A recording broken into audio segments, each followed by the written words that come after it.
Our nice but chilly weather continues. Yes, let's check in now with Jeff Hill. What's in store for the evening? Well, for the evening, it's going to be cold. For this weekend, the clear skies are going to come in handy because we got probably one of the best meteor showers of the year headed our way for Saturday night and Sunday night. All you got to do is look straight up. You don't have to look in any certain direction for this one. They'll be shooting all across the sky, and generally about one meteor per minute possible. That's possible. That's probably not going to happen. You're probably not going to see that many, but it is possible. Best viewing, get away from city lights as always. The last quarter moon's going to be out there. That'll interfere just a little bit, but hey, that's better than having a full moon out there trying to watch the meteor. So again, Saturday night, Sunday night, don't be surprised you see some shooting stars going across the sky. The fierce nor'easter still packing the wall. The deadly storm claiming at least 2 lives. More than 30,000 people still without power Wednesday night. We expect to be continuing to work restoring power into Saturday. Residents digging out for nearly 2 feet of snow. On the roads, heavy snow and gusty winds made driving treacherous, causing multiple accidents. Many cars stuck as police try to help. Traffic at a standstill. Some 15 miles of Interstate 81 shut down for several hours. This as the West Coast races for what could be the biggest storm in 5 years. Heavy rains already triggering flooding in Washington state. Some residents along the coast forced to evacuate as surging waves crashing into the eroding shore, leaving home after home destroyed. This is incredible. I mean, this was wind-driven waves over the top of my deck, wiped everything out.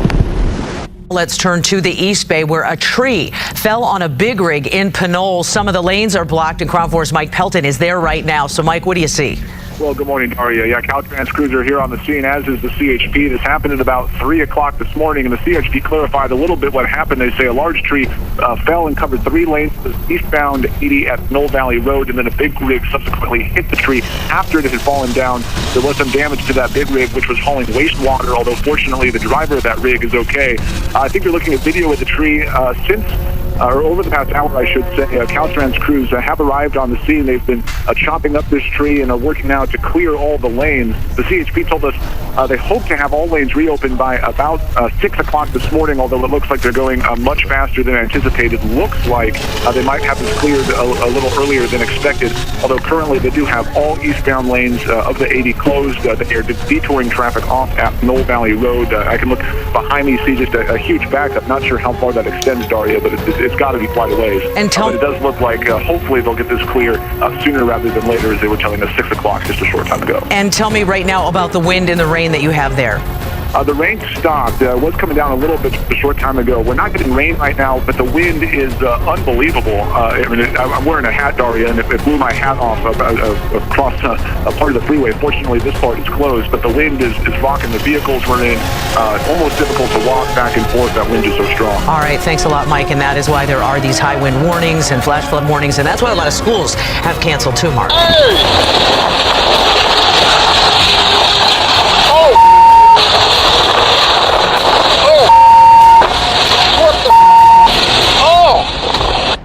KRON 4's Rob Flatterbow has been in conditions all day today. He has more from the Santa Cruz Mountains.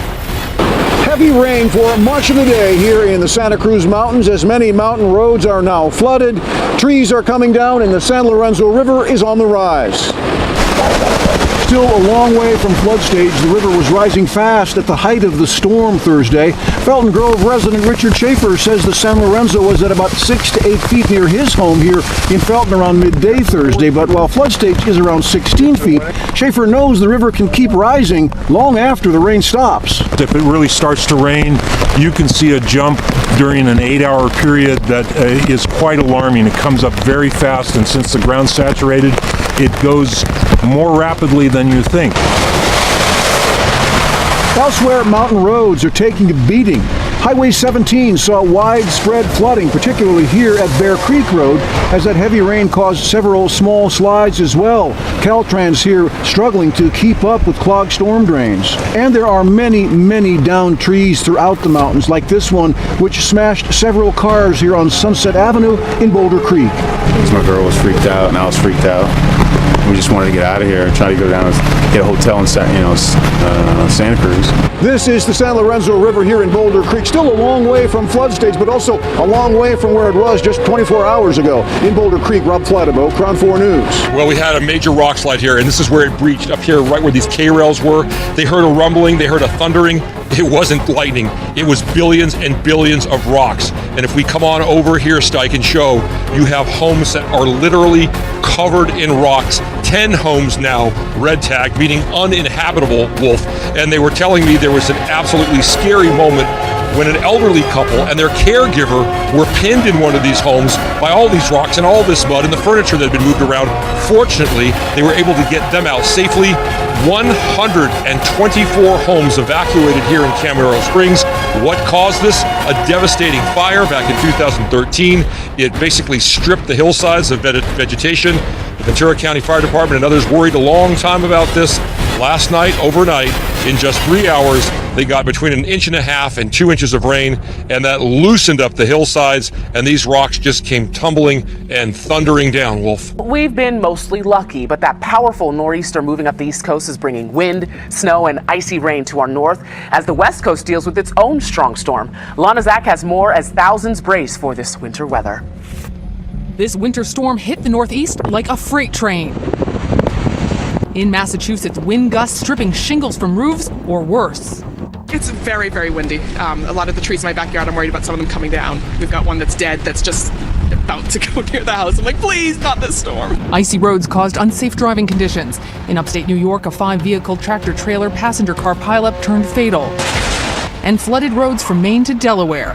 While in the west, a weather front called the Pineapple Express is charging the Pacific coast. That atmospheric river of moisture that has been pluming toward the west coast will now slip south. And this is a real thing. It's called the Pineapple Express. We've got high wind warnings, flood watches, and up in the Sierra, blizzard warnings. ABC forecasts that this could be the strongest west coast storm in the last 5 years, with wind gusts of 70 miles per hour in the Bay Area and twice that, a fierce 140 miles per hour in the ridges of the Sierras.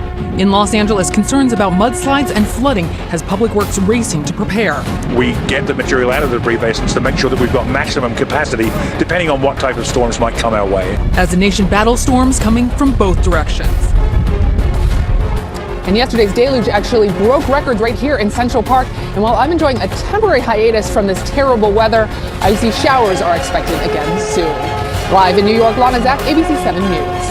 Here it comes. Heavy rains and high winds pounding parts of the Bay Area right now. The biggest storm in half a decade, expected to bring widespread flooding and power outages. Empty shelves in some stores as Bay Area residents stock up on emergency supplies. School closures are spreading. It's all about safety of the kids. What to expect for the morning commute as Crown 4 tracks the storm barreling into the Bay Area tonight. Good evening, everybody. I'm Pam Moore. That big storm we've been telling you about for more than a week has arrived, and school districts are responding by closing classrooms tomorrow. San Francisco Public Schools, Oakland Public Schools, the West Contra Costa and Fremont Unified School District closed tomorrow. All Marin County school districts are closed tomorrow. Some Sonoma County districts are closed as well. Alameda, Berkeley, San Leandro, San Lorenzo, Hayward, and the New Haven Unified School Districts are all also closed on Thursday, as well as a number of colleges and private schools throughout the Bay Area. We have all of those closures listed on crown4.com, as well as scrolling on the ticker at the bottom of your screen, along with information on sandbag locations. Now, I'm joined tonight by a team of reporters tracking the storm. Crown 4 Chief Meteorologist Jacqueline Bennett in the Weather Center. Charles Clifford is live tonight in Santa Rosa. Scott Race is live in Pacifica, covering the big waves and other coastal community concerns. And J.R. Stone is live in San Francisco with businesses blockaded by sandbags. We begin tonight with Jacqueline. So, Jacqueline, where do things stand right now? Well, Pam, right now we are seeing some showers pushed into the North Bay, some of them bringing some moderate rainfall. And this isn't even the main event just yet. That's going to come overnight. Here's a look at Storm Tracker 4 radar, show you what's going on right now. Zooming in over Highway 101, you can see that we do have some more moderate rainfall here just north of Santa Rosa in between Windsor, about 1/10 of an inch of hour there. Roner Park just to the east, about the same. Now, timing this heavier cell as it moves up towards Yonkers Yountville, about 28 minutes before that actually moves down into Yountville. So zooming in a little bit on this rainfall near Petaluma, you can see it's light up Highway 101 for now until you get up to about Santa Rosa, and then in between Santa Rosa and Healdsburg, it is a little bit heavier. Also, that heavier cell that's sitting offshore, we'll time that into Petaluma as well, and you'll see that it's going to arrive at about an hour and 20 minutes from now, that heavier rain that's sitting over the coastal waters. So let's get right to Futurecast, and it's really pinpointing the pattern well right now. You can see the spotty showers continuing mainly through the North Bay through the 11 o'clock hour, and then also continuing through about 4. That's when the heavy rain is going to start picking up in the far North Bay. But watch this. There comes the main front, and boy, is it ever going to bring that heavy rain. You see that arriving to Santa Rosa about 8. We're going to finish timing it out throughout the Bay Area hour by hour coming up in just a bit. Let's go out live now and find out what Charles, Scott, and JR are seeing outside in Santa Rosa, Pacifica, and San Francisco, respectively. Charles, we'll start with you. Well, right now I'm off a Golf Course Drive here in Santa Rosa, not too far from Highway 101, and just in the last minute or so the rain has let up a little bit, but it's been raining steadily all evening. Not a downpour, but just a steady rain that started about 3:30 this afternoon. I drove up from San Francisco around 1:30, and it was kind of a gray overcast day, but then the wind picked up and the rain picked up about 3:30. It's been going ever since then. There is water pooling out on some of the lower spots in the roadways. Traffic on 101 is steady. It's moving well, but it's moving slowly, and a lot of the roadways here are slick. I'm also right next to a Home Depot where they've got a sand pile set up, and folks have been stopping by and filling up their sandbags, getting prepared for the weather that's still to come. In the North Bay, Charles Clifford at KRON 4 News. Thank you, Charles. KRON 4 Scott Rates standing by in Pacifica tonight. Scott. Well, Pam, the rain has been coming and going just in the past hour. It's picking up a little bit. The wind out here, though, has been the big story for about the past 3 hours. It is really starting to whip up here. And I step out of the way. You can see the Pacific up here behind me. The waves are also starting to kick up out here. All of this of concern for residents. Boarding up and laying out sandbags, Adam Drake is not messing around with a storm that will most likely pack a punch. I've been here about 6 years.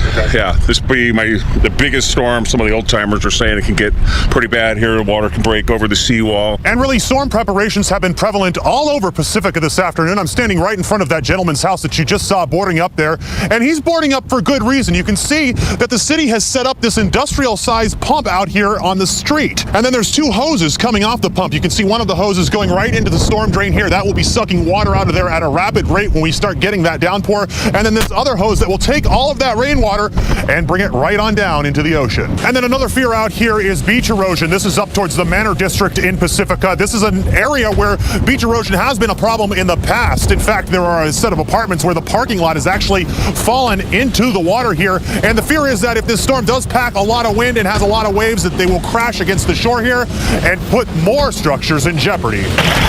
All day, public works crews have been preparing flood-prone areas in Pacifica, even handing out sandbags to residents like Martin Piva. We have a seasonal creek that goes around it. Last rain, it overflowed, so we want to make sure that we get it prepared. We're a little bit high here, so we're kind of fortunate that way. I've seen it come across the street, so I just put up a couple boards just so it doesn't get in the front yard and hopefully not in the front door.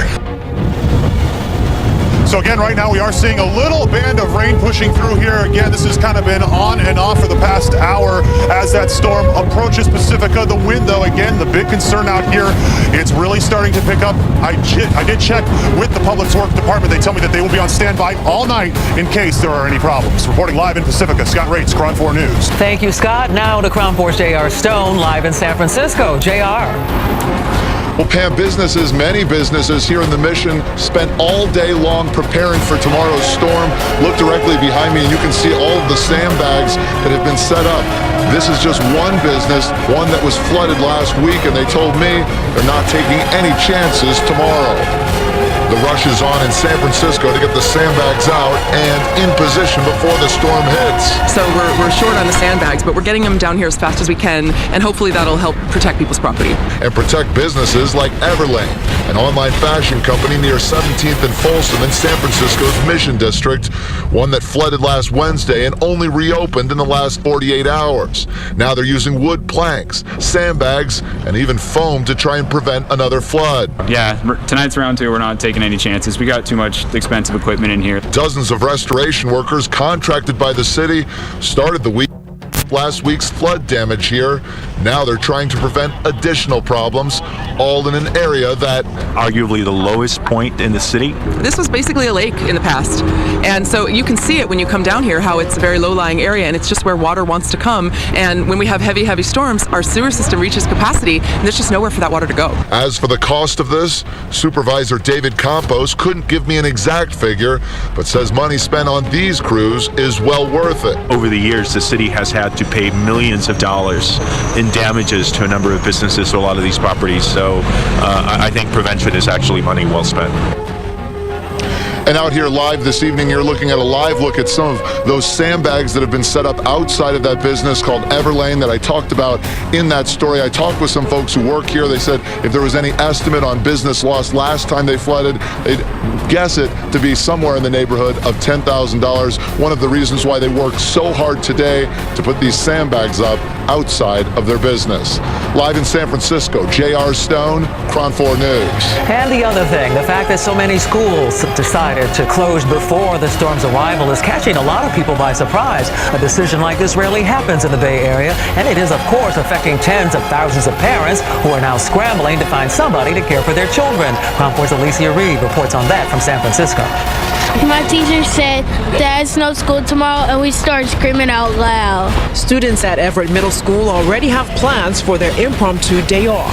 And I'm happy about this. I'm gonna play video games. Spend some quality time with my mom. I might catch up on some homework, maybe. Parents have to now plan ahead for the storm. Play some chess, play some Go or something.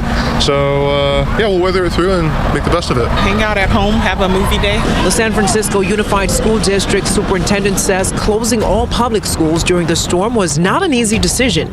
The city is facing possible power outages, which will affect operations, as well as the district's ability to offer school lunches.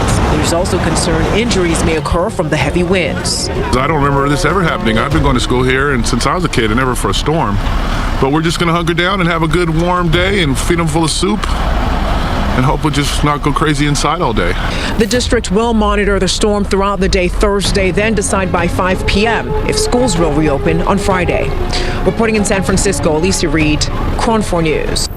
As we continue to monitor this huge storm, which is causing all kinds of problems, you're looking at street flooding, but imagine what the San Francisco PUC crews are dealing with today. On the phone, Tyrone June with the PUC. Tyrone, they must just have had a crazy day. What's the status? Yeah, since the early morning, we have been out throughout the city clearing catch basins, working with property owners that had backups on their property, and it's been nonstop.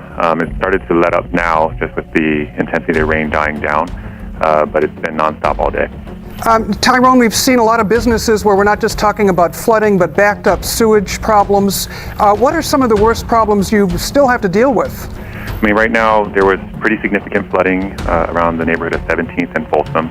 There were about 50 properties that experienced flooding out there in this low-lying area, and we're working with them to, basically with a restoration company, to restore all of those homes, get them cleaned out, and get people back on their feet.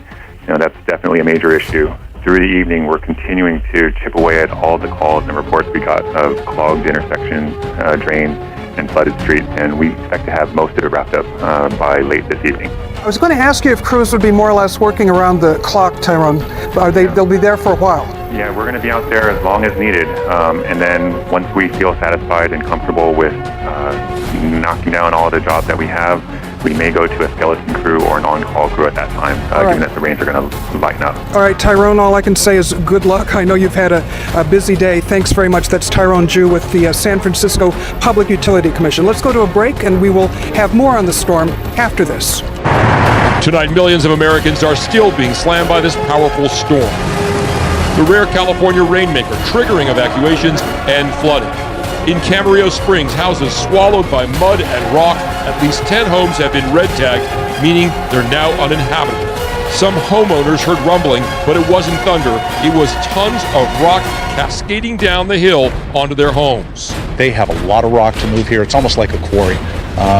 It's just amazing to look at. And in downtown LA, firefighters rescue a man from the raging Los Angeles River. It has been a week of devastation, the storm starting in the northwest and barreling down the coast. In Washington state, residents raced to save their belongings as their homes fell into the ocean. This was wind-driven waves over the top of my deck. wiped everything out. And in Oregon, record-breaking winds destroyed houses while falling trees killed at least 2 people. It was like being in a tornado. It was such a big piece of metal and it was going so fast. I thought, this may be the last moment. I'm not sure if I've ever seen anything like this before. It's pretty unbelievable. From the San Francisco Bay to nearby wine country, even more flooding.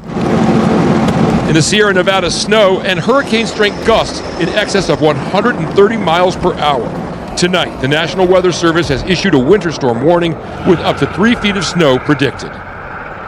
Well, a powerful storm is moving across the West Coast. Powerful, that's one way to put it. We're talking about up to 8 inches of heavy rain expected to hit parts of California all at once. ABC's Ted Rowlands is live in Marin County, California today to show us how residents are preparing. Ted, it's probably been a long time since folks out there had to worry about rain like this. Yeah, actually, Leon and Allison, we're in a drought out here in California, so we've been praying for it. Well, we got it. It's been raining all day long here in the San Francisco Bay Area, part of a series of storms slamming the West Coast. Streets underwater across Northern California. This is Daly City, just south of San Francisco, where the rain and wind has been pounding residents for hours. Wind gusts up to 70 miles per hour in some areas, bringing trees down across the region, including this one on top of a car in San Jose. Along the entire western coastline, huge waves are crashing against the shore. Woo! That wind and rain is hitting his head like little rocks. I've already lost my hat. The strong winds are blowing out here. I want you to see how these waves are just crashing. In Washington state, large chunks of land breaking apart, falling into the water, leaving homes dangling. 2 houses have already been lost to the storm. This homeowner fearing his house might be next. I knew it was going to happen sooner or later, but I hope it wasn't this soon. Drenching rains in parts of western Washington left streets flooded. Hundreds of schools across the Bay Area closed. As you can see, our dogs still need to be walked. We still need to go to work, and life goes on. So it is what it is. And other major issues, power outages, 100,000 customers in San Francisco without power. And the roads, there are accidents, standing water everywhere here at the Golden Gate Bridge. They closed a lane because of the wind. Meteorologists say it's going to continue throughout the rest of the day. Reporting live at the Golden Gate Bridge, Ted Rowlands, ABC 7 News. Allison, Leon? Okay, Ted. Thanks, Ted. Really unusual. Hashtag Stormageddon. That's how many are labeling some of the worst weather to hit Northern California in years. Pounding rain causing some streets to flood and rivers to rise. A grocery store parking lot turned into a lake. The powerful wind shaking area bridges, making driving hazardous. And those same hurricane-like conditions knocking out power to 150,000 people and businesses in the Bay Area, including this restaurant in downtown San Francisco that can't open. No, can't see. It's a safety issue. So certain corners are blocked off, and if somebody falls, so we can't do that. At the San Francisco International Airport, at least 225 flights canceled.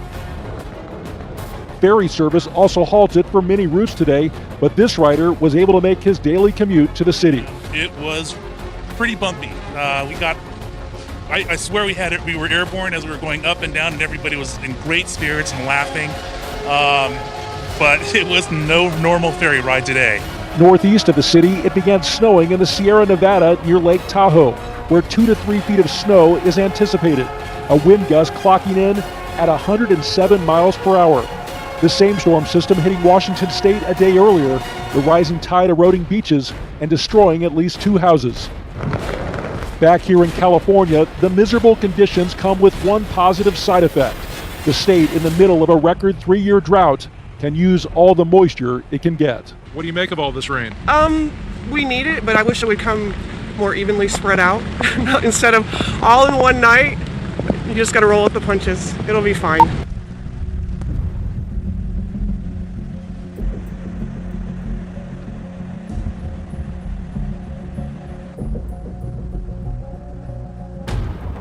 Crews worked for hours to clear the scene, and this tree left behind. A tragic reminder.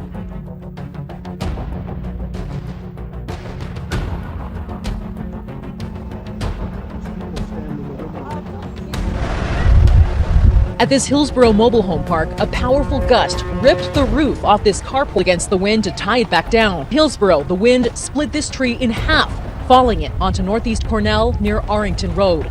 A close call for one driver on Highway 92 in San Mateo today when this tree came crashing down onto her car. She was shaken up, but she is okay. This was just one of a number of problems on the peninsula in the aftermath of the storm. Ground Force J.R. Stone continues our team coverage from Redwood City.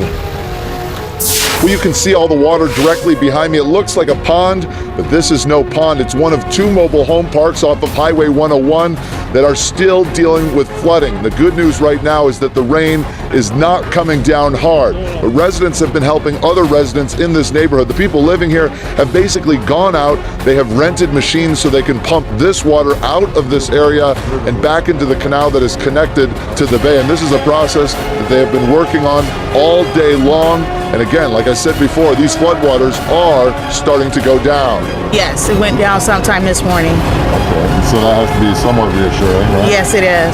Yeah. I'm able to flush my toilet now. So you're able to flush your toilet now? Yes, you don't know how that feels when you can't flush your toilet.